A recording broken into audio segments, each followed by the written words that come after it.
Hey, everybody. Thank you so much for joining us today. We have a lovely panel here to talk about hydrogen. A little bit of a focus on the recently announced hydrogen hubs, but just for level setting, keeping it just to those announced projects. We're going to keep this as more focused on clean hydrogen, all its applications throughout mainly the Midwest region, but again, you'll see overlaps with national. So I'm Ian Champ. I'm going to be your moderator for this panel.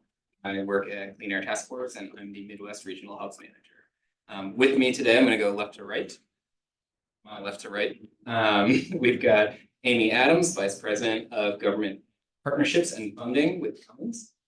We've got Garrett Schwer, Demonstrations Project Manager for the U.S. Department of Energy's Office of Clean Energy Demonstrations. And then right next to me, we've got Director of the Kansas Geological Survey, State Geologist for Kansas, and Professor of Geology. So I just covered titles. Would you like to say a little bit more about your background? Yeah. Hey there, so good to be with you all. So I'm originally from Florida, not from the Midwest. I went to Purdue University for my PhD. Spoiler alert. Yeah, super exciting. I spent just under 20 years in the oil and gas industry, so working all around the world, doing hydrocarbon exploration and development, and then came to the University of Kansas about 2 years ago. There you go. Nice rock shot. And started working on hydrogen development, partly because it's such a small time.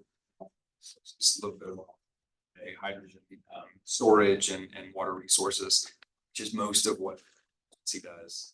So Kansas Geological Survey is that it's just under 200 people and do all sorts of mostly in water sources, energy development and hazards. Hello, everyone. Garrett Schwer. So you said I'm a product manager with OSED, so I'm specifically in charge of the Midwest Hydrogen Hub. For those who don't know what OSED is, Office of Clean Energy Demonstrations recently established about 2 years ago for the bipartisan infrastructure law.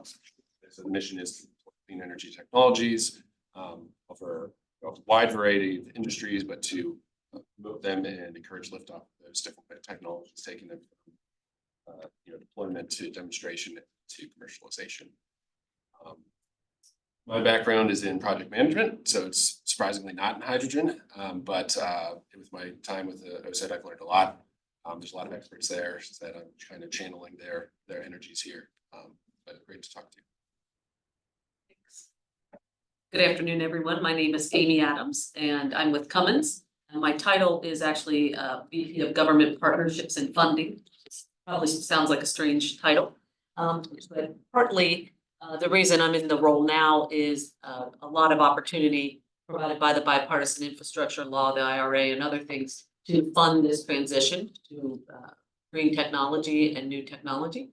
Cummins is an over 100-year-old technology company that's actually headquartered just south of here in Columbus, Indiana.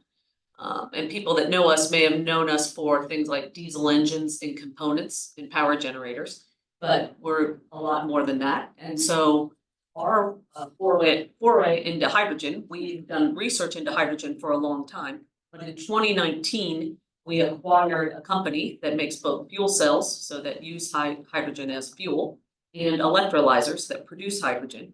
And we formed a hydrogen business. And I started that business, ran that business as we brought in the acquisition and then invested more in that space. And so Cummins has always looked at fuel substitutions, new technology historically, and so we know that internal combustion engines that have fueled our company for over 100 years are going to be seeing changes, and so that's why we've invested in things like battery electric technology, hybrids, and hydrogen. So I ran that business for 3.5 years and repatriated to the U.S. Last year and took this role. So that's me. I don't have a technical background in hydrogen, but have learned a lot.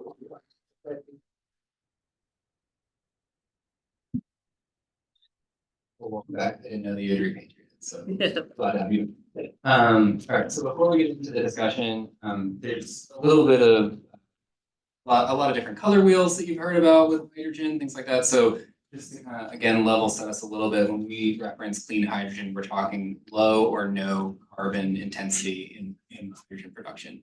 Hydrogen is currently produced today, it's predominantly produced by called steam methane reformation, splitting basically natural gas in the presence of steam. And that's fairly carbon intensive because right now it's abated, so all of the carbon that's attached to the natural gas just goes here. So the federal definition uses kilograms instead of pounds, but the federal definition of basically the highest level for clean would be 0.45 kilograms of carbon per kilogram of hydrogen production. So whenever we say clean, we're basically going to be referencing that half a kilogram of carbon dioxide produced for every kilogram of hydrogen we're talking about. Massive improvement over status quo. We're also going to basically be referencing for this conversation like a 2 to 10 year time frame. So we're going to try and keep it a little bit more grounded in what is actually going to be happening in the next several years as these hubs and these projects take off, who the off-takers are, things like that. And actually, we do have an in-house expert, so I won't necessarily talk about where the hubs are in their process. I'm just going to hand it off to Garrett to give us an update on where we're at right now with the hubs process. Yeah, sure. So the hubs program was announced in October. So since then, we've been in negotiation with the 7 hubs and 7 leads. At the end of that, we'll form a cooperative agreement to execute that. Obviously, these are big agreements, several $1 billion each of them across all the different hubs. So there's a lot of work going into it, a lot of people involved, a lot of requirements to scope these out. And so we're taking our time to do that process. We're trying to work as quickly as possible because there's a lot of interest to get these going, but we want to do it right. So that takes some time. So I'm not allowed to give you a definitive date of when we're going to be done with negotiations, but it will. All right, now we're going to get into this. So I referenced hydrogen is already used today. Hydrogen is used for a variety of feedstocks. It can be used as a fuel, but it's not necessarily used that way today. Some of you heard Mitsubishi Mirage passenger vehicles from a while ago that didn't really take off. But that said, aside from those existing uses where it's used to create ammonia for fertilizer, it's used in biofuels and petroleum refining. It can be used in steel production. We have a couple of examples throughout the world where it's being used there. I was wondering if Garrett, you could start us off with talking a little bit about, I know DOE's got the Pathways to Commercial Liftoff report. Where are the end uses that DOE sees promise in the coming years for clean hydrogen? Yeah, this is a great question. The Pathways report does go into a lot more detail than I'll get into here, at least about a year ago. And one of the major findings why hydrogen is so important is it has the potential to decarbonize up to 25% of energy-related emissions. So it's not going to be that silver bullet for clean energy, but it huge potential to really decarbonize across the globe. And so what makes hydrogen great is its versatility. It can be used as an energy carrier or can be used as fuel feedstock. So that versatility makes it great for decarbonizing those hard to decarbonize industries. So the two I'm going to focus on would be industry and transportation. So within heavy industry, as Ian mentioned, you have ammonia production, you have steel refining, you have cement production, chemical production, and last one, natural gas blending. So that could be used for like heat production or for power generation. Then when you get to transportation, there obviously is medium duty and heavy duty trucking, but then you also have opportunities in aviation and maritime applications, particularly in ground support vehicles, but there are cases where we could see hydrogen powered vessels. I think it was Rolls-Royce that recently had some breakthroughs on their hydrogen powered engine for flight. So that's still a bit of a ways out, but kind of leading that way. But that's just to highlight some of the major use cases that we see, but the Pathways report, if you want more information, goes into a lot greater detail. Yeah, I'm curious. So, I mean, it seems like hydrogen can be used in a lot of different end uses. Jay, Amy, is there anything else that you wanted to cover there on where you see diversified inputs, outputs, where it can be used, things like that? Sure thing. I mean, I think we should probably back up for a second and remark on, so you talked a little bit about the current way that hydrogen is dominantly produced. It's through steam methane reformation, SMR. The alternative, though, is something that most of us would have done in like high school or college chemistry, where you run electricity through a cathode anode pair and you split water molecules into oxygen. So O2 that can be vented, or you can use the oxygen. And then you collect hydrogen as gas, so you actually get hydrogen bubbles off. So that's sort of the classic experiment. That's called electrolysis. That really is the key here on the production side, is that you can use various different types of electricity wherever and whatever electricity you feel is the right one in the region. So in our case, you can use wind, you can use solar, use nuclear. You can use fossil fuels, especially if you link those fossil fuels to CO2 sequestration, putting that CO2 underground, then you can be low carbon.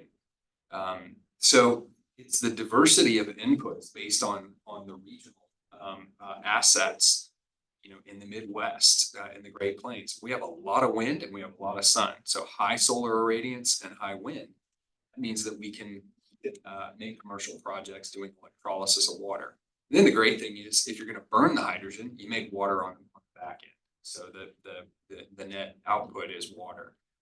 The other one, though, is, Midwest concern. We're a huge agricultural economy, and you need to make nitrogen fertilizers and the derivative products that come from anhydrous ammonia. So whether that's urea in solid form or hydrous ammonia in liquid form, you have to be able to make those chemicals, and you can do that from clean hydrogen. That's one of the really exciting off takes. Pass it to you. Yeah, I mean, I don't have much to add to that. I think what we've said is a lot of people think hydrogen is new and all this hype is new, but hydrogen has been produced for a long time from steam methane reformation, and it's used in industry now. So even if we just find ways to make cleaner hydrogen, low carbon hydrogen, that gives us an opportunity to decarbonize, even if you don't use it in new applications that we're talking about. So you see that opportunity, and you probably see that opportunity first. One of the ones that Garrett touched on and is close to what we do is also transportation. So when you look at transportation, the EPA has said that transportation accounts for 29% of greenhouse gases.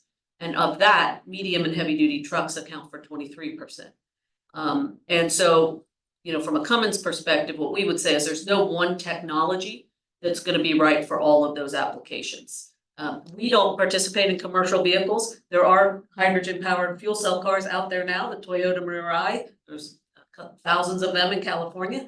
But we really think in the heavy duty space today, especially in the most difficult applications, batteries are not a viable solution right now. They're too heavy and too big. You need longer range, you need flexibility, a bunch of things. And with a fuel cell powered vehicle, you can fuel it in, just like you can a diesel truck, basically, in 15 or 20 minutes, as opposed to having large charge times. And also those, applications are very power intensive, right? They have high power, you're hauling heavy goods over a mountain. But the interesting thing about that is there's many applications in commercial vehicles as opposed to passenger cars, right? So you have pickup and delivery vehicles, you have long haul across the country, you have trucks that are doing, around ports and drayage and ground support, all kinds of applications. So we think, hydrogen will play a role in that, especially medium and heavy duty, and as well as some other niche applications. And for us, when you talk about hydrogen, and you talk even about the hubs and some of these places, one of the challenges, and we'll talk about later, is off-takers, getting people to use the hydrogen. So there's a lot that's going on in producing the hydrogen, but we need people to buy this lower carbon hydrogen as well. And so that could be fuel cell vehicles. That could also be hydrogen engine vehicles. So we talk about hydrogen ICE, internal combustion engine, where the hydrogen is the fuel instead of gasoline or diesel or whatever.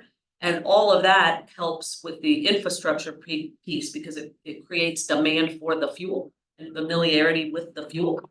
an offtake for the fuel, but a different engine, if you will, that would power the vehicle. So I think, and where we see that happening first is on, because infrastructure is a big part of it, as I mentioned.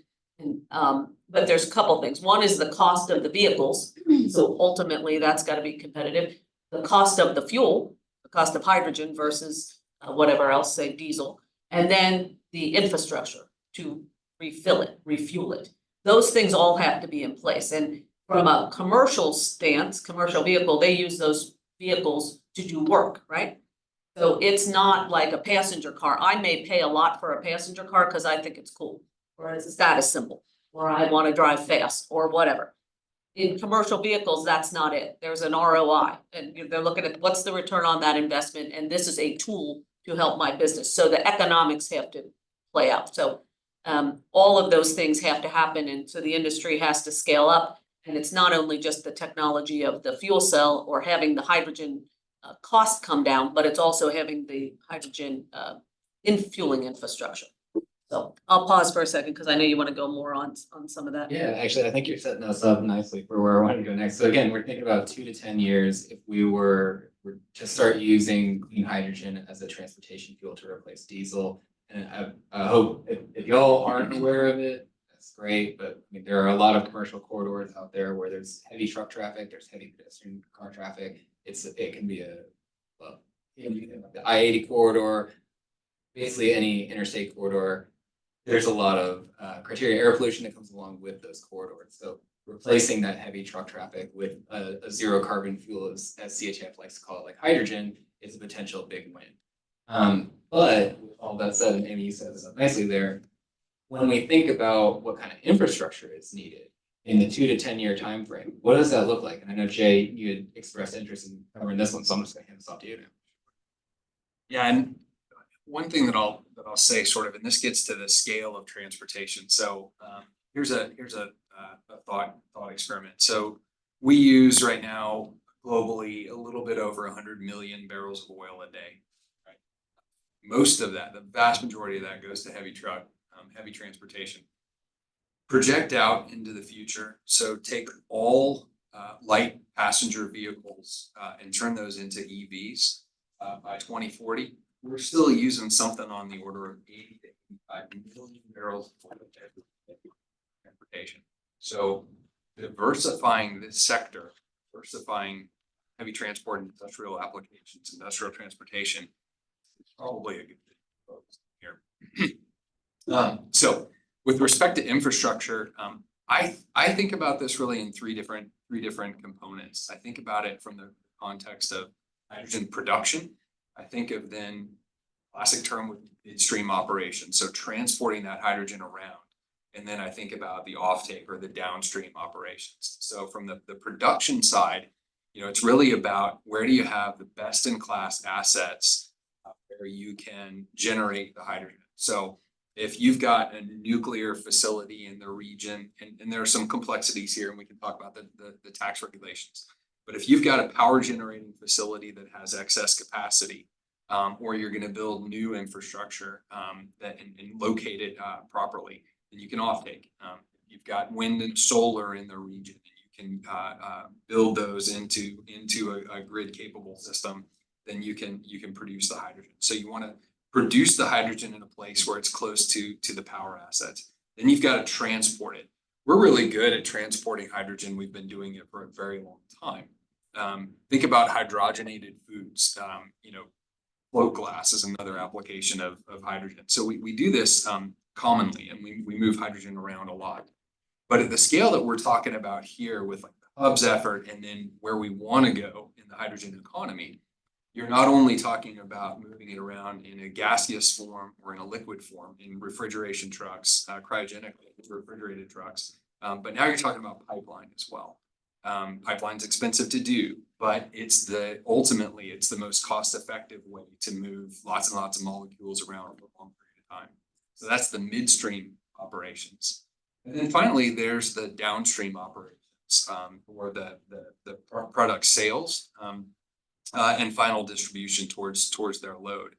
So there you're thinking about fueling stations, hydrogen fueling stations, much like what we would experience now. Think of a Love station or something like that, Flying J or one of the large fueling stations. It would be similar to that, but it would be hydrogen infrastructure sitting right along with the classical diesel. And so then you've got to create nodes where you've now seeded that type of fueling distribution, but you've got to do it global, or I'm sorry, you've got to do it nationally, cross-nationally. Probably looking at the interstate infrastructure as you're talking about. So then the problem becomes chicken and egg. How do you set up fueling networks for an economy that doesn't quite exist yet? So it's you're not going to build trucks until you have the fueling stations, but you're also not going to build the fueling stations until you have the trucks. And that's one of the places where maybe municipal use starts to come into effect. So if you're locating fueling stations in and around cities for other applications that you can seed a market for early, then that becomes sort of your hub and spoke model, where you're creating hydrogen infrastructure, fueling infrastructure around cities, and then you're building out. And then that can sustain the heavy truck transport so that trucks can hopscotch and move their way around north, south, east, west.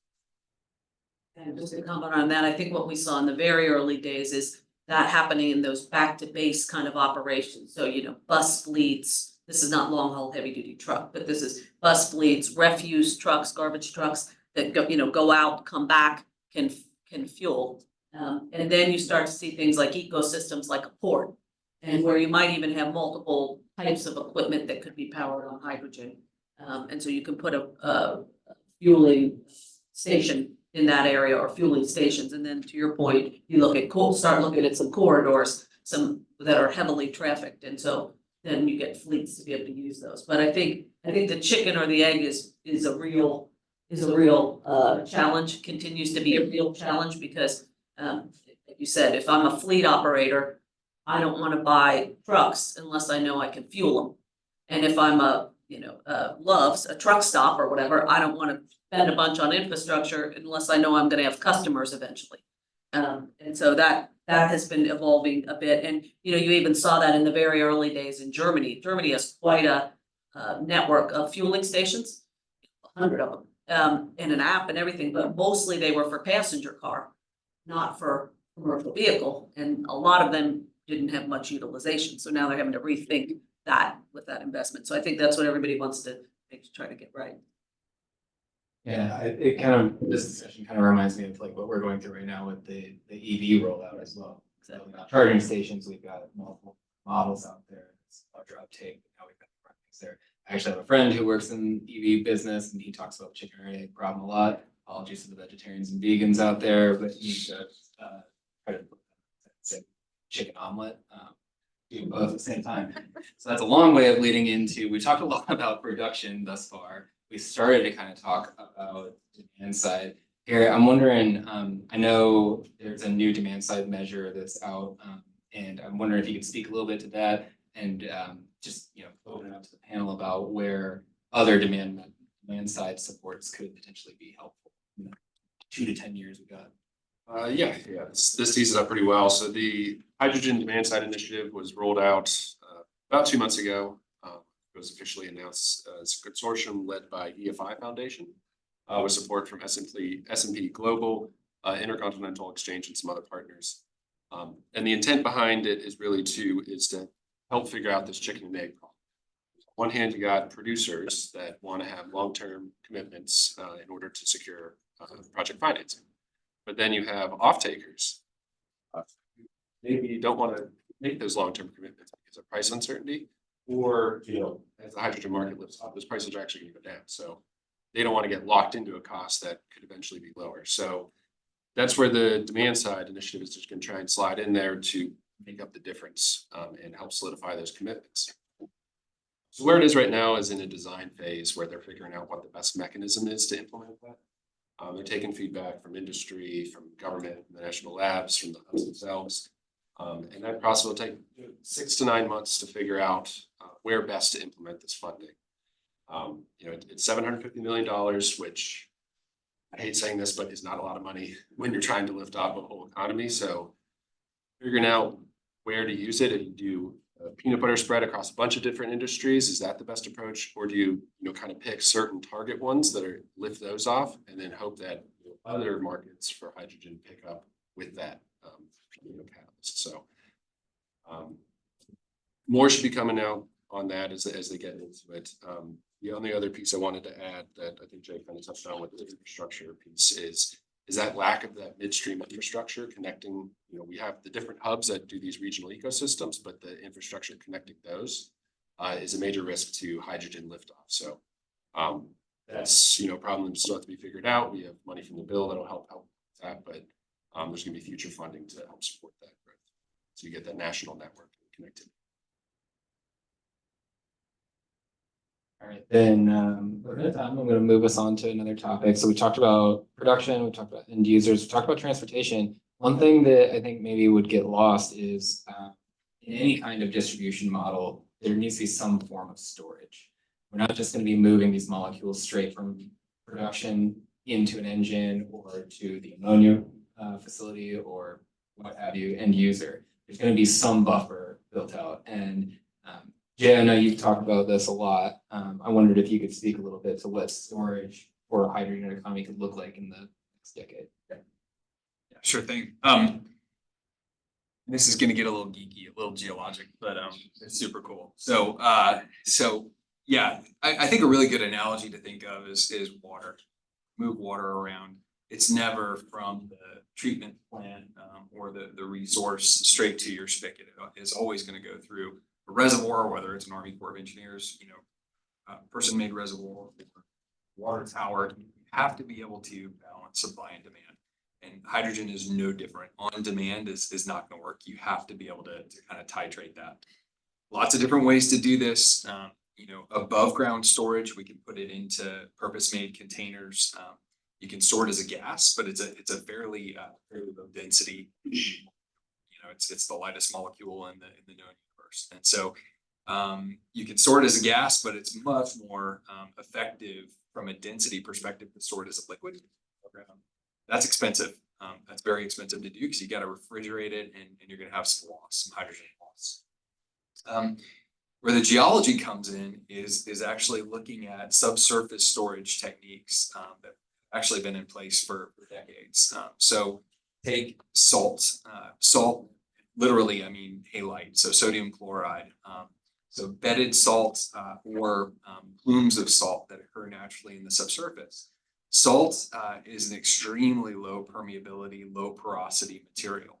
And what we found is that you can solution mine purpose-made caverns in the subsurface. So you can actually cycle fresh water down, turn it into a salty water, salt water back up to the surface, dispose of it, or actually evaporate it and becomes table salt. And now you have a purpose-made void in the subsurface that's almost a perfect seal.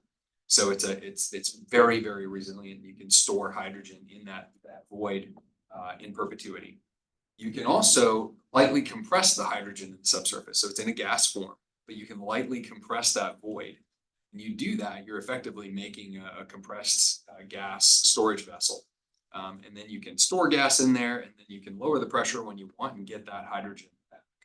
A couple of different ways to do that, but it's extremely cost efficient relative to any of the next cheapest above ground cost measures.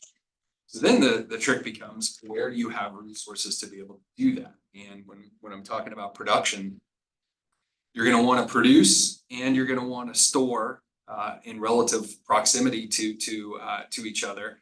And then you also have to think again about midstream operations and how are you going to move that hydrogen around. So this is effectively one of the ways that we would store hydrogen for long periods of time. It is the way that we store hydrogen in Europe, for example, and have done so for many decades. And so this is going to be part of the equation. It was everything I could do not to draw like a cross section and stuff. All of my energy. Yeah, we're covering like a lot of like very in-depth things. And we're trying to do it very quickly. So if anyone has any questions, we are saving time at yeah, and to dive into these. And this is the last session of the day before we go to our happy hour, so like bring them there too. I'll be there. Yeah, we just covered, production, end use, transportation, and storage. Very easy to kind of boil it down to those. And we're talking about a 10-year time frame, which is very aggressive in congressional terms.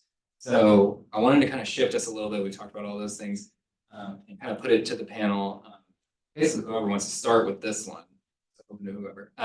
What are the barriers that you all see to implement this frame in a decade to get this to some form of commercial viability, up and running, cost effective, the hydrogen shot?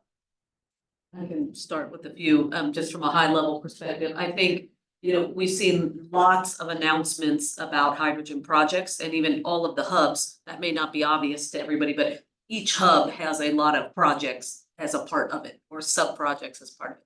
So there's been many announcements, but what we've seen is many of those have not gone to final investment decision. And there's a whole bunch of reasons why. So we have lots of announcements, a lot of studies, pre-feed studies, engineering, front-end design studies, but then, actually shovels in the ground and things being built, or not, a lot of them are not at that point yet. So what are some of the things that are preventing that? Well, some of it is regulatory certainty and clarity. And some of that even includes things like the incentives or the tax credits and having certainty about what qualifies or what doesn't qualify or how it's going to work to make those tie out. Also funding and bankability of the projects, because early on, investors and financial institutions aren't so sure how to value it, especially these big hydrogen production projects, and there's risk. And so everybody wants everybody else to take the risk, but how do you have a risk sharing kind of mechanism in place?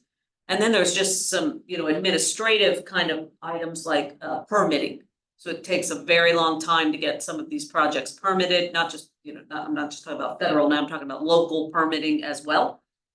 Where you can place these projects, kind of regulations. And then the last one, there's a few others, but supply chain. So when we talked about electrolysis before, there's huge amount of electrolyzers required, electrolyzer, for example, production, which is again of something we're involved in and many others, but it's been very small scale so far. So it's not just having manufacturing capacity, but it's that whole supply chain back, as well as scale. So there were a lot of smaller projects out. Now you're talking about equipment much bigger, 10 times bigger projects than what was there before. So that the literal products have to scale in technology, as well as the volume, the number of projects. And so all of that is, they're not challenges we can't overcome, but they're just challenges that are out there. And then, that's required to bring that cost down. What Garrett was mentioning is, on the offtake, people not willing to sign up for high price yet. They're willing to buy low carbon hydrogen. They're happy to do that if it was the same price as the other hydrogen they're buying. But if it's, at a significant premium, which it is today, they're not. So, we need these things to happen for then the cost to come down to scale up. So those are a couple things at sort of a high level from a business perspective that are there. I think those are spot on. I also think that there's a lot of license to operate issues that we need to be thinking about, and education for a range of different stakeholders.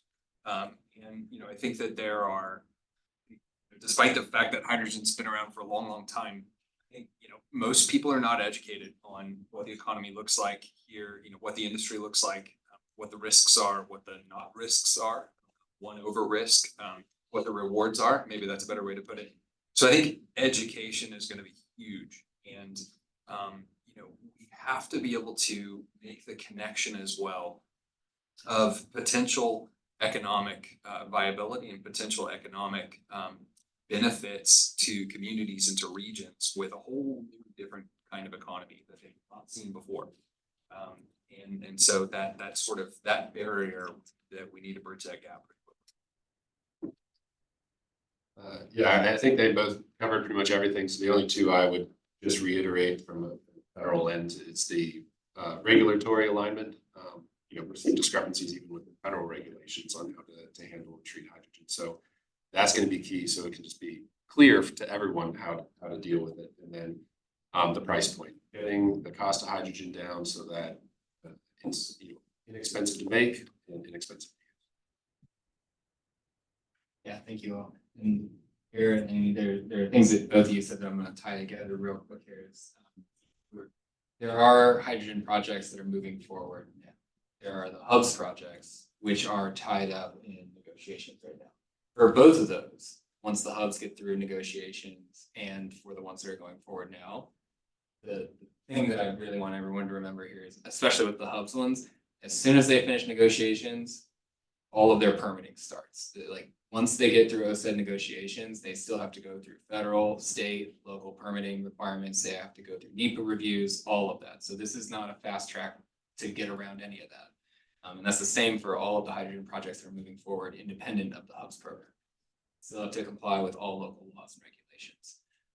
So that's a big thing that I wanted to put out there. I guess along the lines of regulations and permitting and things like that, we kind of covered barriers. I'm wondering, y'all have, again, this is kind of just open to all of you.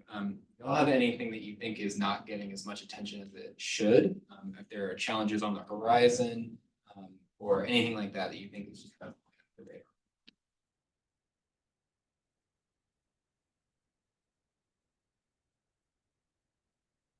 Dead air, so I'm happy to. Yeah, I mean, I think we ought to talk a little bit about 45B, and I don't know if that was sort of the tax credits. Before we do that, I'll make a little bit of a plug for water. When you're doing electrolysis, your main feedstock now, your main fuel for that energy is water. Pretty exciting, super cool, very novel, but anywhere, certainly in a dry climate, certainly in the Midwest, when we're talking about water resources, we need to be thoughtful about where that water is from. If it's surface water, then you've got to be thinking about surface water storage. You've got to think about climate change. You've got to think about drought, and when are you going to have issues with sanctity of supply. If you're talking about groundwater, which is a lot of what we think about in the high plains, Kansas, Oklahoma, Nebraska. Now you're thinking about a lower variability over time, but a long range outlook that is depletion. You deplete water down, and you may not have the recharge pathways that. The cool thing and the exciting thing is that we, as mindful people developing an industry, a brand new industry, we can make decisions on the front end that are actually dual use or beneficial use. So for example, if you're doing electrolysis and you're going to be treating all of the water that comes into the process anyway, why not treat water that's contaminated or treat water that's otherwise difficult to use or not usable? It's no additional cost or light additional cost to the industrial developer, but it creates a community benefit. And so I would challenge all of us, a little bit of a call to action. We need to be connecting those tie points as new types of community benefit, new types of environmental justice that maybe haven't been tied together before. And I think water is a really good one to start with. So that's one. I want to start 45B. I'll comment about it, but So is anyone, we can cover this really quickly, or try to cover it really quickly, but the 45B tax credit is separate from the hubs funding, but it is currently under Treasury review. That'll create a production tax credit for clean hydrogen. That's where the tiers of different carbon intensities come in. It's caused a little bit of a kerfuffle, and organizations like mine, CTF, is broadly supportive of what are called the 3 pillars in the 45B tax credit. The energy that is supplied has to be new, renewable, or zero carbon. It has to be deliverable to the site, so within the same grid region, or ideally closely co-located, and it has to be hourly matched. I guess from CHS perspective, those safeguards are necessary because in the short run, the modeling that we were reviewing showed that in the absence of those safeguards, the hubs could actually create more short-term emissions as they divert renewables from the grid to specific industrial end uses. And then what fills that back is fossil fuels because they're the fastest to bring back online. That said, the hubs have all signed a letter saying they do not like that. And so the Treasury is, but it's a balancing act. And we do wish that there had been a chance to find a compromise there. But I'll open it up to the panel now to get everyone else's too. Yeah, I would just say we maybe have a slightly different view than you do on that as well. And I think it's really, I don't think people are arguing the end game so much. I think some of it is the timing. So saying, at this industry, which is just nascent and we're trying to get off and going, that if some of those three pillars are maybe too burdensome in the early years, it will significantly slow down some of the opportunities. And, we've seen things where, depending on customers and where they are and what it is, could cut the pipeline by up to 40% of projects if the guidance went through very strictly. And so I think it's, again, not saying never do hourly matching, but maybe do that longer and never require additional renewable energy. But there are, today for us, we've had projects go forward that had excess renewable energy that was stranded that they then used to do, to make hydrogen now, to put electrolyzers in and make hydrogen. Again, early days, early products, some of those were hydro related where there was extra hydro power. But I think we just want to be careful about being so stringent and kind of having perfect be the enemy of good right now. And I think we can do a lot to decarbonize and take some steps before we, make everything perfect, I guess. So. I gotta get it more. This is pretty cool. Okay, so I just want to show. Broke it. Sorry, man. I feel like I did that. All right. So this was kind of a cool. This is talking about hourly matching versus annual matching, which is really important for where are you getting the credits, where are you getting the energy, and how are you taking credit for that to get a tax, effectively a tax rebate. So let's talk about a wind or solar asset. So the wind is blowing and the sun is shining. That's great, and you're getting your power from that. The wind is not blowing and the sun is not shining. Now, if you want to keep production on, now you're having to take power from the grid somewhere else. Wind is shining, et cetera, et cetera. Okay, so annual matching says, well, we're gonna go through the whole year and we're gonna average that out. And if on average your power is coming from the wind and solar resources, then we're going to give you credit for that, and you get the tax break. Hourly matching is tighter; it's hourly, and so it's saying that during that entire time you're pulling from wind and solar assets, okay, for the whole period of time. So any credits that you get have to be matched on an hourly rate. The trade-off here, the trade-off is if you do this, then you're ensuring that you're doing 100% wind and solar.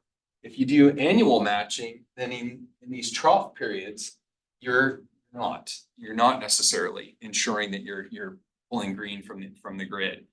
The question then becomes, well, if I'm going to do hourly matching and I'm again from wind and solar, what assets do I need to build? Am I going to end up overbuilding assets in order to ensure 100% hourly? That's one question. And the other would be, well, I'm not going to overbuild, so I risk the commerciality vis-a-vis the tax credits early in the project or through the life cycle of the project. So in other words, if I'm not going to overbuild wind and solar assets, then I may have to pull from the grid and I may not get credit for that in the tax break. And so I may have a lower, it brings into question the commerciality of the project. Those are some of the trade-offs that I think are so difficult and that really the whole industry is sort of wrestling with and debating about right now. Thanks. Yeah. Had to do that. Hey, anytime I get to let people on board. I did it in my last session. It's fun. No, I think that the real, like the underlying point underneath the negotiations, the discussion we've had up here is that none of this will be a problem if interconnection queues, transmission, and more zero carbon generation were already on the grid.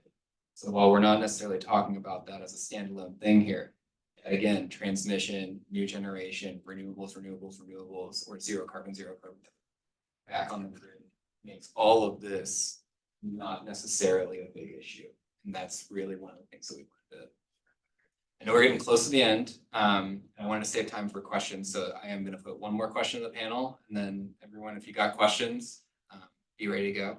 But again, how can people stay involved? Where are places that you would recommend they go to for information if they're interested in hydrogen generally? Things like that. How can people stay involved?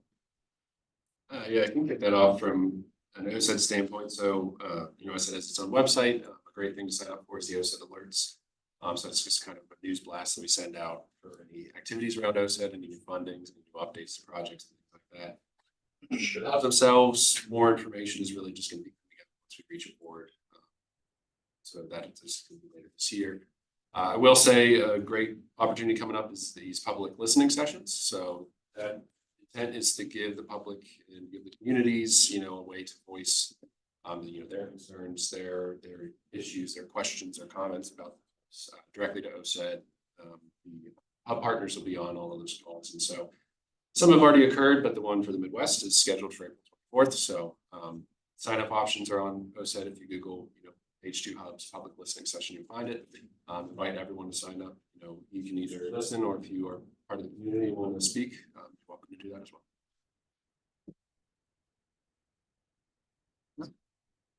All right, questions? Yeah, I saw your hand first. Thank you, speakers, so much for being here today and sharing your knowledge with us. My name's Amber Greeny and I'm from Caramita. I have a decision-making question for you all. So in the case of municipalities or large organizations who are at a point of trying to decide, do I go EV or do I go hydrogen in the next 2 to 3 years? What would be some of the decision-making criteria that would be top of mind for you all? Kick us off. You go. I think it would depend on the end user, but CATF's general approach to decarbonized transportation is we use the Department of Transportation's vehicle classes. So anything from, you can safely say vehicle class 8 or 9. Our research shows that there are a decent number of operator benefits and climate benefits as well from going with hydrogen over vehicle. At least at this time, the energy density is there, the electric motor is more efficient, but the battery is just massive and it requires a lot of charge time, requires a lot of, if you're talking about a long haul truck, it takes a lot of cargo capacity out to have that. Going down to around vehicle classes 6 through 7, you're getting more towards like municipal fleets and school buses, things like that. They benefit a lot from, I forget the name of it, but the in-out model, the depot model, return to Back to base, whatever. back to base. And so with those, hydrogen again, more what the operator is currently used to. It's got similar refueling times. They don't have to put a bus out of service for a couple hours while it recharges. So again, we see benefits there. It veers more into where like there's a decent number of NGOs out there that say that like hydrogen should not be used below vehicle class 8. We're looking at it a little bit more from like a usability standpoint. There's again, like batteries are pretty efficient. They're gonna win out over a fuel cell, at least right now, for those classes. But again, our carrying capacity, operator quality of use, maintenance capacity, recharge and refuel times, those are all basically net positives on the hydrogen side from what we're seeing. Anything below that, it becomes very skewed towards EV. And we don't even talk about hydrogen for below vehicle class 2 because it's technically feasible, but the EVs are just better from our perspective. Yeah, I would agree with that. I think the only thing is, the other is that infrastructure piece. So we've had people talk about, that they would prefer EV, but they can't get enough power to their site. Either the power grid can't get it to them, the cost to get it to them, whatever is too much, the length of time. So I think really there's companies and consultants, advisors who can kind of help and look at that and say like, what's your application? What are the constraints? what are all of these factors, and then what are sort of the economics for you, given all of that, right? And it can vary depending on where you are in the, you know, the cost of power, the cost of getting power. And I'll actually throw out one more thing on that. So we've been talking about heavy duty transport as in surface transportation. We're blessed with the Great Lakes as well, and Maersk is very interested in decarbonizing their shipping.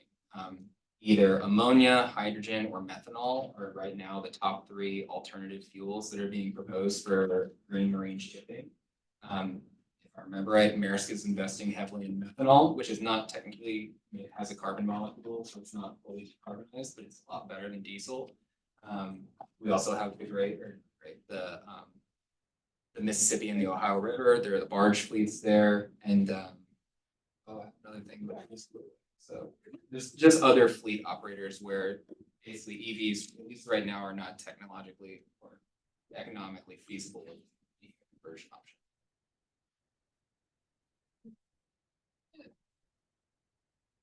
Go ahead, I know she had her hand before, so. Sure. So we know that this is a nascent field. Hydrogen's been around for a while as an energy source, but in terms of fleets and different types of transportation options, it's fairly new. And it's a very volatile market. We've seen that with hydrogen fuel costs. So I'm wondering from each of the speakers is, with technology adoption that's following some sort of S curve, let's assume, what's the key indicator signaling that, look, people are actually adopting this technology, that fleet managers are starting to actually turn to hydrogen as a key form of transportation energy, or like other industries, even aside from transportation? So from the regulatory perspective, what's the key indicator? From the technology perspective, like we talked about enablers and challenges, but what do you think is really clincher that shows, hey, look, we're moving now to the point where there's uptake? That's a good one. That's a great question. I'm sad that the microphone came to me first. Yeah. I'm not one of the speakers. So I think it's really good down to what's the rate of purchase agreements? What's the rate of, what's the actual rate of offtake agreements that are signed? And what's the scale of hydrogen that's starting to come on order? That's a silly, obvious question, or obvious answer, but I really do think that's going to be the indicator. The other one that I think is going to be huge is the build out of economy. I'm going back to the production side really. We expect the cost of electrolysis to come down as economies of scale build quickly. Really hard to do early. That's where the Department of Energy and that investment comes, is to spur on and build commercial projects or potentially economical projects early on when you don't have those economies of scale. But that's going to be a huge enabler as well, and that's also going to stabilize the cost of supply essentially. So, great question. Yeah, that's a really good question. I'm not even sure I'm going to get an answer well. I think I would just shout out to the other offices around DOE, so like Hydrogen Fuel Cells Technology Office. They work really closely with the labs. We're industry partners to kind of understand and get their pulse on where things are at. And so there's recently just an infrastructure workshop to actually get an idea of what is the build out of vehicles versus stations and how to kind of promote that further. And beyond, different challenges with just consistent design requirements and things like that. I think the liftoff is going to be these fleets who are getting agreements to build specific refueling stations that they'll use to build kind of like private use, and then eventually, as that grows, we'll start getting public stations and really start building out the infrastructure. So I think we'll track some of that within the hubs. Part of our review mechanisms is to see those offtake agreements, like Jay was mentioning, because that's going to be really key to make sure they have those firm commitments. So whenever they start making those molecules of hydrogen, it's actually being used. Let me just make a comment. And I think right now, that's one of the things that is really difficult, right? All the fleets want trucking and there isn't trucking. And the reason there isn't trucking yet is because there aren't hydrogen powered trucks available, like one, and then the infrastructure too. So even if you want to come today and say, I want to buy 200 hydrogen heavy duty trucks this year, you can't. Now it's starting to come more. And so I think those are sort of industry things you're going to see, right? Is the availability of vehicles, production capacity, and the number of fueling stations, both kind of moving together. And it's a little like in the EV world now where we're tracking in the passenger car side, right? What percentage sales are EV sales and how many fueling, charging stations, public charging stations are available, that kind of thing. I think there'll be a little bit similar to that, but right now, that is a difficult part because the OEMs are investing so much, truck OEMs, in battery electric, in safety systems, in autonomous, cybersecurity, all this stuff, and then there's hydrogen, a fuel cell as well, or hydrogen engines. So, they are tapped out, both in terms of people and money. So, I think some of them are kind of trying to get their electric platforms first because a hydrogen, a fuel cell electric vehicle is an electric vehicle also. It does have a battery, different kind of battery, but it is an electric vehicle. So I think they're trying to get some of that platform. And so hopefully that now you're going to start seeing more, but they want to be, again, on the same, they want to make sure there's going to be demand. So. I'll say another indicator, and maybe this is again a 1 over indicator. I don't think we will have made it until we see, and this is a little bit also of a hashtag Midwest, right? Until we see fueling stations that are I-80, I-70, I-40, I-35, we won't have made it. And so that infrastructure has to be in place in order, I think, to really call ourselves an ecosystem. We're a big country and a lot of space. So Mid-America, the mid-continent, has to be a part of that equation. Right now, I would argue it's not, but we need to become that. And so that's work for all of us to do. Yeah, I can. The big conversation I've been having throughout was like on the environmental justice and equity that Jen touched upon, touched a little bit. So I'm curious to know what are the mitigation strategies now. We're talking about the infrastructure. If you're trying to get away from like what are the bearing costs of the battery, their like exploration on the earth minerals is the biggest one. But when it comes to hydrogen, what are the other ones like a water depletion, and also what is the mitigation strategy that is in the regulation, and also what are you looking into? Yeah, I mean, I think the last one first, I don't think there is a water depletion regulatory component here. So I think it's a little bit of the wild west on that side.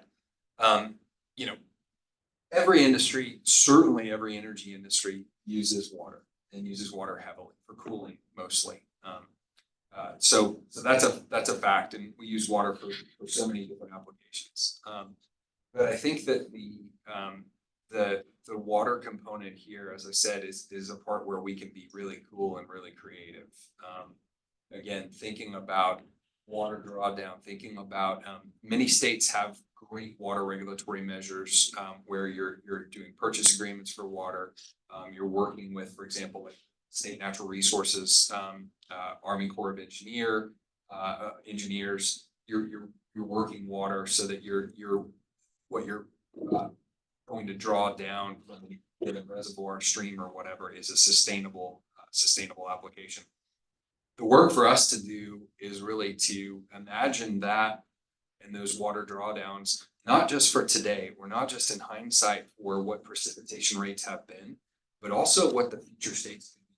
So what kind of waste and famine should we expect with respect to precipitation rate using surface water? Do we expect greater drought? Do we expect greater rainfall? How does that affect the production system? And then or my drawdown rate. That's also important as a feedstock and as an energy developer or developer of an industry. I want to make sure that I have good supply and that supply is always going to be there on demand when I need it. And so thinking in those future states with the changing climate is going to be important. From a groundwater resources perspective, it's a different perspective. It's really about what are the groundwater resources that I have. Where can I take water resources that are otherwise unusable, and can I pull those into hydrogen production? That's a huge win when we can do that. And then thirdly, what's the groundwater recharge rate in my area? And is there anything that I can do to improve that or to ensure that we've got that forever water in the subsurface and I'm not drawing it down unsustainably? Yeah, I think I would just to tie it back to the hubs as well is water consumption is part of the life cycle analysis that they're required to complete. So That is a check that they need to do to all the metrics Senior Jay is talking about, to be based on region, based on water scarcity and critical nature risks that are associated there. And so labs may need to, depending on the situation, deploy different mechanisms to mitigate their water, whether that's water treatment or different technologies that use less water or use. That's.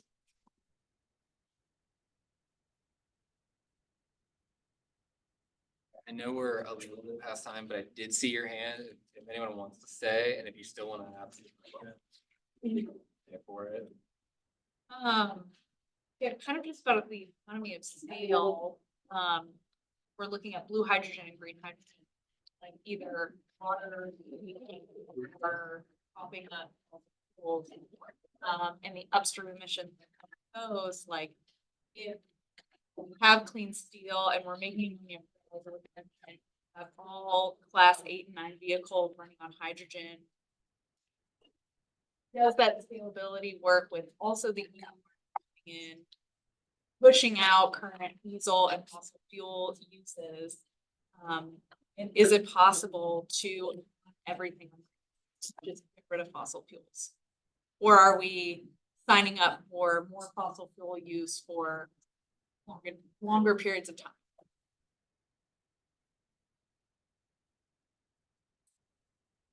Yeah, it's difficult to answer because I think some of that technology still makes sense. So for natural gas blending and hydrogen, we're using power generation or heating applications. We are still working to get up to 100% blends, but that does require kind of a significant amount of retrofits on existing facilities. Some are capable to already use hydrogen blends, just without any retrofits, which is great because that kind of initiates that introduction of hydrogen. And then as we get more, we can start rolling out further options. I think the end goal is to get rid of, as much natural gas as we can. Definitely understand the concerns about blue hydrogen and carbon capture pieces you have with that, and sequestration pieces that have to be figured out with that. So I think it's a point we can get to, the president's goals is to get to a net zero grid by 2050. So that's the ultimate stride. It's gonna take some.